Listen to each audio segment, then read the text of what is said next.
Hello, good morning everyone. कैसे हो आप सब लोग? आई होप आप सब लोग ठीक होंगे। तो आपका स्वागत है मेरे न्यू ब्लॉग में। तो मेरी लाइफ से कुछ चीज़ें बहुत ज़्यादा डार्क हैं जो बहुत लोगों को अजीब लग रही होंगी, क्योंकि ये जो ब्लॉग मैं अब तक जो डाल रही थी वो मैं अपनी स्टडी को लेकर डाल रही थी। लेकिन मैं अपनी पर्सनल लाइफ के बारे में नहीं डाल रही थी, क्योंकि मुझे थोड़ा अजीब लग रहा था और बहुत हिम्मत जुटानी पड़ी है मुझे इस तरीके की वीडियो बनाने के लिए। क्योंकि कुछ चीज़ें हैं जो हम इकट्ठा करते हैं हिम्मत उनको बताने के लिए, फेस करने के लिए, तो मेरे अंदर भी इतनी हिम्मत नहीं है। उस टाइम पर नहीं थी कि मैं ब्लॉग बनाऊं। मैं सोच सोच के रह जाती थी कि चलिए मैं अपनी जर्नी किसी को बताती हूँ, उन लोगों को बताती हूँ जो शादी के बारे में सोचते हैं और होता कुछ और है और कुछ और ही हो जाता है।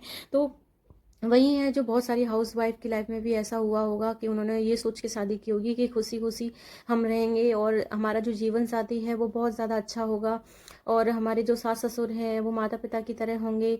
मतलब उन्होंने ये एक्सेप्ट ही नहीं किया होगा कि इसके अपोजिट भी कुछ हो सकता है। और लाइफ में कुछ चीज़ें जो होती हैं वो बदलने के लिए होती हैं, लेकिन हम लोग ये नहीं सोचते हैं कि हमारी लाइफ इतनी बदल जाएगी। क्योंकि देखिए, शादी से पहले मैं बहुत खुश रहा करती थी, बहुत ज़्यादा। लेकिन शादी के बाद मेरी लाइफ ही बदल गई। वो आज़ादी नहीं रही, वो चीज़ें वैसी की वैसी नहीं रही। और हम अपनी मर्जी से कुछ नहीं कर सकते, हम अपनी मर्जी से खा नहीं सकते, अपनी मर्जी से बाहर कहीं जा नहीं सकते, घूम नहीं सकते।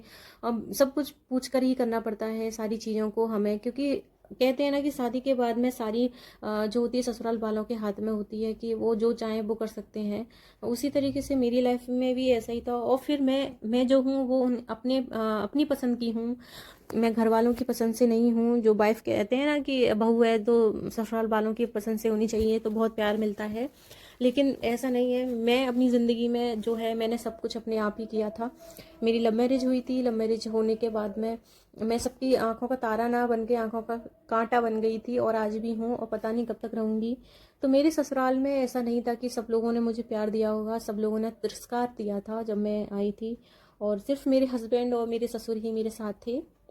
सब लोग ये कहते थे कि मैं कब जाऊं यहाँ से, कब जाऊं। और कुछ लोग तो इतने घटिया थे कि पूछो मत। जब मुझे पता चला, पहले मुझे पता नहीं था, उन लोगों ने पूरी साजिश कर ली थी कि मुझे हटा करके पूरी तरीके से, और वो किसी और से शादी करा दी जाएगी उनकी, और यही प्लान था। लेकिन उनके प्लान पे पानी तब फिरा जब मेरी बेबी हुई, मेरी बेटी हुई। अन्यथा उनने सोच रखा था कि जैसे ही वो मुझे घर से निकाल देंगे, मेरे हस्बैंड मुझे घर से निकाल देंगे, उसके बाद ही उनकी दूसरी शादी हो जाएगी और खुशी खुशी वो रहेंगी। लेकिन जब मेरी प्रेगनेंसी की बात लोगों को पता चली कि ये तो प्रेग्नेंट है, तो सबके हाथ खड़े हो गए और उस तरीके से कहने लगे कि अरे ये क्या हुआ, ये तो प्रेग्नेंट है, अब तो कुछ नहीं हो सकता। इस तरीके का रिएक्शन था लोगों का। और मुझे इस बात का बहुत ज़्यादा दुख है कि जिसको मैं सबसे ज़्यादा मानती थी, उनको समझती थी, उन्हीं ने इस तरीके से कहा कि हम क्या सोच रहे थे और किस तरीके से हो गया। तो वही है कि लाइफ में हम जो सोचते हैं वैसा नहीं होता है। और ये साजिशें, देखो कहते हैं ना, किसी से अगर आप जलते हो या किसी के बारे में बुरा सोचते हो तो आप ही का बुरा होगा। तो मैं अपनी ये वीडियो के माध्यम से बस इतना कह रही हूँ कि आप बस डट के रहो। जो भी आप हस्बैंड वाइफ हैं, आप अपनी लाइफ में खुश रहो। लोगों का तो काम ही है जलना, वो जल जल के भुन जाएंगे। लेकिन कभी कभी आपका पता है कि आपके हस्बैंड भी साथ नहीं देते हैं। जब आप हार जाते हो, थक जाते हो, तो हस्बैंड भी आप हाथ खड़े कर लेते हैं, कहते हैं कि अरे कितना कहूँ, कैसे कहूँ। वो भी उनकी बातों में आ जाते हैं। मेरे ससुराल वालों की बातों में मेरे हस्बैंड कभी कभी आ जाते थे, तो मुझे बहुत दुख होता था कि मैं कहाँ जाऊँ, किससे बात कहूँ, किससे कहूँ। मेरे पास कोई और था नहीं, और ना ही मेरा कोई ऐसा फ्रेंड था जिसके साथ मैं अपना दुखड़ा रोऊं। और एक बात और कि अगर आप परेशान हैं या दुखी हैं तो प्लीज़ आप अपना दुखड़ा किसी के सामने मत रोइए, क्योंकि वो हंस हंस के, रो रो के इस तरीके से पूछ लेते हैं, फिर हंस हंस के दुनिया वालों को बताते हैं कि देखो वो इतनी परेशान है, देखो इस तरीके से परेशान है। तो आप अपनी जो भी है, जिसको मानते हैं, ईश्वर अल्लाह जिसको भी मानते हैं, आप उनको शेयर करो, उनको बताओ कि इस तरीके से परेशानियां हैं, मुझे हिम्मत दो। मैं अपनी परेशानियों को लोगों को ना बता करके अब आपको बता रही हूँ। ये ईश्वर, आप मेरी जो भी कंडीशन है उसको सही करो। तो आप अपने ईश्वर को बताओ और किसी को मत बताओ। बहुत सारे लोग ये सोचते होंगे कि अरे तो देखो ये वीडियो बना रही है, तो देखिए अगर मैं वीडियो ना बनाती, अगर मैं यूट्यूब पे ना आती, तो मैं डिप्रेशन में हो रही होती। क्योंकि लगभग मैंने नींद की गोलियां खाई हुई हैं। 1 साल तक मैं डिप्रेशन में थी, डिप्रेशन की गोलियां खाई हैं मैंने। मैं बहुत ज़्यादा परेशान थी उस टाइम पे। तो ये तकरीबन 2 साल पहले की बात है। 2 साल पहले हो चुके हैं। जब जब से मेरी ज़िंदगी में मेरी बेटी आई है, तब से आधी चीज़ें बहुत ही अच्छी हो गई हैं, बहुत ही सही हो गई हैं। पहले ऐसा नहीं था।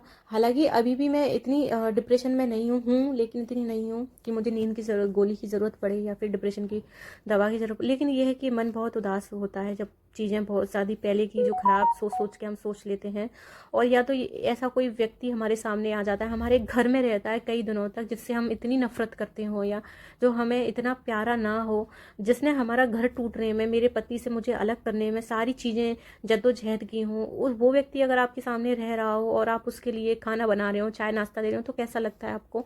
वो मुझ पे बीतती है। मैं नहीं चाहती कि ये किसी पे भी बीते, क्योंकि कुछ लोग होते हैं वो इतने ख़राब होते हैं, इतने ख़राब होते हैं कि उनको भूलना बहुत मुश्किल हो जाता है, बहुत ही ज़्यादा हो जाता है। मैं कभी कभी अपनी स्टडी पे भी फोकस नहीं कर पाती हूँ, इसी वजह से कि आप क्या सोचते हो और सामने वाला क्या सोचता है, आपका पूरा घर बिगाड़ देता है, आपका पूरी जद्दोजहद लगा देते हैं आप पूरा सही करने में, लेकिन कुछ नहीं होता है। लेकिन यह है कि ईश्वर की कृपा रही है मुझ पे कि मेरा घर सही है, सही सलामत है। लेकिन कहते ना कि उस टाइम मेरा दिल रोता था, जिसने मुझे इतना गलत ठहराया था कि वो कभी खुश ना रहे। मैं उन्हें कहते ना बद्दुआएं दिया करती थी उनको उस टाइम पे, लेकिन आज मुझे दुख होता है कि ऐसा नहीं करना चाहिए था मुझे, क्योंकि देखिए उनकी भी कंडीशन पता नहीं क्या रही होगी, लेकिन ईश्वर देखता है। और आज भी अगर वो मुझसे सामना करते हैं तो मुझे बड़ा ही अलग लगता है कि वो व्यक्ति जिसको मैं सबसे ज़्यादा मान सम्मान करती थी, वो ऐसा व्यक्ति निकल सकता है जिसने मेरा घर तोड़ दिया पूरी तरीके से, और आज भी वो सुकून से नहीं बैठा रहता है, सुकून से नहीं रहता है।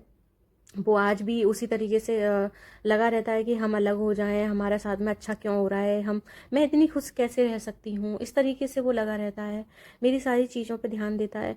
तो बड़ा ही दुख की बात है कि आजकल जो लोग हैं वो दूसरों की खुशी से बहुत जलते हैं, दूसरों की खुशी से बहुत रोते हैं कि ये खुश क्यों है और मैं क्यों खुश नहीं हूँ।